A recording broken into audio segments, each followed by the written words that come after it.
кешегі жұмыс күнімді сәтті аяқтап, бүгін өзімнің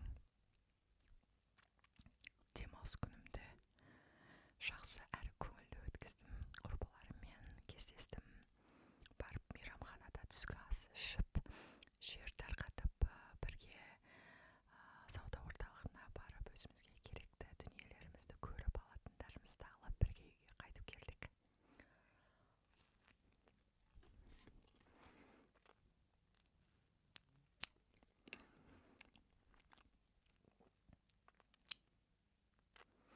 Одан қала берсе,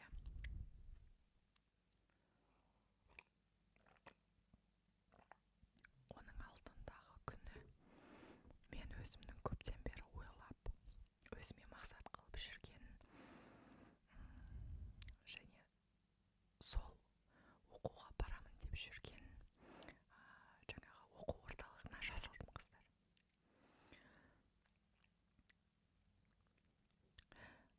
Шет тіліне оқуға тапсырып келдім. Әрине, ол курс форматында өтеді.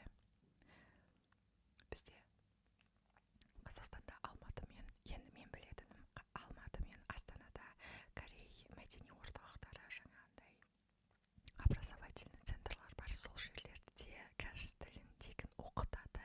Тек ол жерде оқулықтарға ғана ақша төлейсіздер болғаны.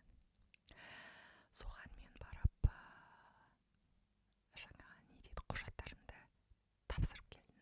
Енді бұйыртса, бір айдан кейін мен ресми түрде корей тілін оқып бастаймын.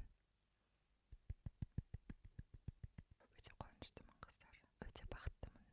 Егер де араларыңызда қандай да бір нәрсеге қызығушылық танытып жүрген жандар болса, мейлі жазыңыз. Қаншада болған маңызды емес. Маңыздысы, егер де сіздің қолыңыздан келетіндей жағдай болып тұрса, сіздің мүмкіндігіңіз болып тұрса, барып соны жасауға тырысыңыз.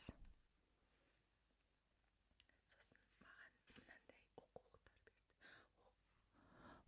Оқулықтар болғанда енді жаңағындай не дейді бұны?